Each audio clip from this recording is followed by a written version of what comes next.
Before you ask, yes, this is difficult. But no, I don't think it's fun. At least for the most part.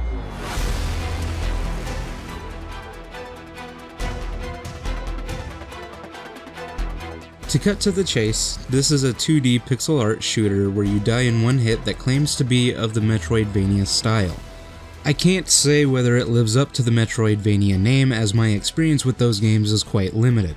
What I can say is that it does have a lot of shooting, exploring, and minor puzzle solving. It's just $5 on Steam, and it has a pretty small amount of content to reflect that. Difficulty like a Souls game, one that's fair and reasonable with good intuitive controls and mechanics while having high-octane action that's suited for the genre. That's one type of game that I was looking for before Paradox Souls. Unfortunately, I'm still looking for that game.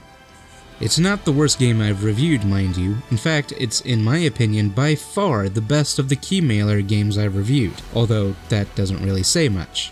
But the flaws start early and strong. It gets better over time in my opinion, but it still does have a lot of lingering issues for me, and I think most people if they played through it. One of the issues is the control scheme. It doesn't make much sense in my opinion, and because all the actions are bound to keys right next to each other, it took me a good while before I quit mixing up actions with one another, something that caused many of my deaths early on. There's also no form of text or tutorial as you go through the game, so you just have to look in the menu and memorize. I will say that it seemed to be significantly less of an issue the longer I played the game, but it still felt at least awkward, if nothing else. Another interesting note, albeit not an entirely bad one, is the fact that you die in one hit. I actually somewhat like this, as I tend to enjoy some of the trial and error of old games, and this game does remind me a bit of that due to how punishing it is. However, there is still an issue of the enemies in the game that are easy to defeat after killing them once or twice. Because you die in one hit, you have to take cover a lot, and it eliminates a lot of the high intensity action that this game could otherwise deliver because you just go into cover, shoot them, wait for them to shoot you, shoot them, and it goes like that for quite a while.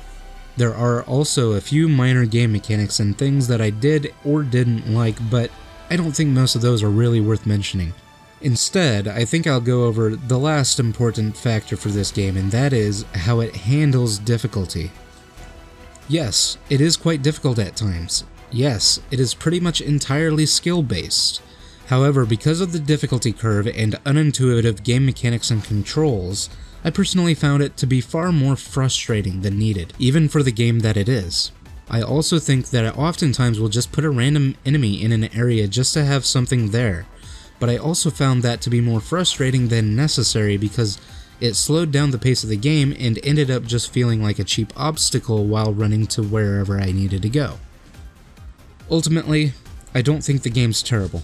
I just think it needs a lot of refinement to be worth the $5. Still, it is the only Keymailer game I have so far that I'm actually considering playing more of.